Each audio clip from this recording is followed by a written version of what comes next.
ஒரு குட்டி விளாக் பார்க்கலாமா? இன்னைக்கு ஈவினிங் வீடெல்லாம் க்ளீன் பண்ணிட்டு பாப்பா தூங்குறாங்க. நான் மீ டைம் எடுக்கலான்னு சொல்லி வேர்க்கடலையோட உட்காந்தேன்.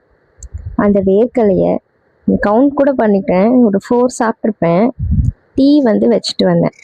இப்போ ஹஸ்பண்டும் பொண்ணும் எங்கே போனாங்கன்னு தெரியல. சரி அதுக்குள்ளே இந்த வேர்க்கடலையை முடிச்சிடலான்னு சொல்லிட்டு சாப்பிட்டுட்டே இருந்தேன். அதுக்குள்ளே டீ கொதிச்சிடுச்சு. பொங்கி ஊற்றிட போகுதுன்ட்டு வேக வேகமாக கிச்சனுக்கு போய் பார்த்தா கொதிச்சிட்டு இருந்தது.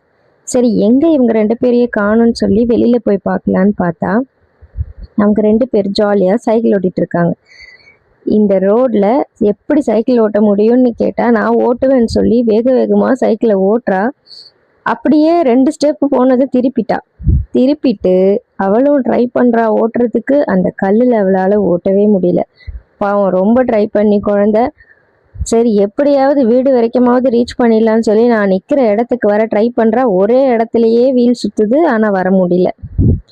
சரி ட்ரை பண்ணி காலையாவது தரலான்னு பார்க்குறா, ஆனால் முடியல. எப்படியோ ஒரு வழியாக தள்ளின்னு வந்துட்டா. சரி அம்மா நீ வீடியோ எடுக்கிறியா, இரு நான் வரேன்ட்டு இறங்குனா நான் ஓடி வந்துட்டேன். அதுக்கப்புறம் பாருங்கள், இங்கே ஒரு மேட் நான் ஆர்டர் போட்டிருந்தேன். இது நம்ம குட்டி தங்கத்துக்கு. இப்போ அவங்களுக்கு 45 டேஸ் ஆயிடுச்சு. ஸோ எப்போயாச்சும் அவங்க கவருவாங்க, எப்போ வேணாலும் கவருவாங்க. அதனால் எனி டைம் நம்ம பெட்லேயும் போட முடியாது, கூட இருக்க முடியாது. ஸோ இது இந்த மேட்டில் அவங்க கீழே விழுந்தாலும் அவ்வளோவா அடிப்படாது. ரிவ்யூலாம் பார்த்தேன். அப்புறம் பார்த்தீங்கன்னா நல்ல ஒரு குவாலிட்டியில் கொடுத்துருக்காங்க. ஒரு திக்னஸோடு இருக்குது, நல்ல தீமில் இருக்குது. அந்த மேட் வேணும்னா சொல்லுங்கள், நான் லிங்க் தரேன். அதுக்கப்புறம் என்ன, நம்ம துணி காய போட்டிருந்தோம், அதை போய் எடுக்க நேரம் ஆயிடுச்சு. அதுக்குள்ளே என் கண்ணு மாடியை பார்த்துச்சு.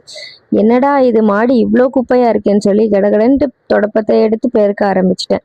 இதுக்கு இடையில ஒரு விஷயத்த கடைசியாக நான் சொல்கிறேன். வேக வேகமாக பெருக்கிட்டு பார்த்தா என் பொண்ணு மாடிக்கு சைக்கிளோட வந்துட்டா. அங்கே ஒரு போஸ் கொடுத்துட்டு நான் ஃபோட்டோ எடுக்கிறேன்னு நினச்சி போஸ் கொடுத்துட்டு சைக்கிள் ஓட்ட ஆரம்பிச்சிட்டா. நானும் வேகமாக பெருக்கி முடிச்சுட்டு மாடியில் இருக்கிற செடியில் பார்த்தா எப்போவுமே இந்த பூ பூத்துட்டே இருக்கும். நீ தண்ணி ஊற்றினாலும் சரி ஊற்றலனாலும் சரி அங்கே நான் பூப்பேன்னு சொல்லி பூக்கும். இது டிராகன் செடி, தண்ணியே இல்லாமல் சூப்பராக வளர்ந்துட்டுருக்கு. அதுவும் இது கேக்டஸ்ஸு, வேகமாக அபார வளர்ச்சியில் இருக்குது. எல்லா செடியிலையும் இந்த கேக்டஸ் இருக்குது. வாட்ஸ்அப் நம்பர் நடுவில் கொடுக்குறேன். நீங்கள் ப்ரௌனி வேணும்னா டெக்ஸ்ட் பண்ணி டீட்டெயில்ஸ் கேட்டுக்கோங்க. எல்லாருக்கும் வெரைட்டி ஆஃப் ப்ரௌனி எந்தெந்த ரேட்டில் இருக்குன்னு சொல்லி நான் மெசேஜ் பண்ணுறேன். எவ்வளோ பாருங்கள் கேக்டஸ் எங்கெங்கெல்லாம் வளர்ந்துருக்குன்னு. இந்த வேர்க்கல்லையை நான் விடாமல் தூக்கிட்டு வந்திருக்கேன். ஏன்னா இன்னும் நான் அந்த வேர்க்கல்லையை சாப்பிட்டு முடிக்கல. இந்த மேட்டில் நான்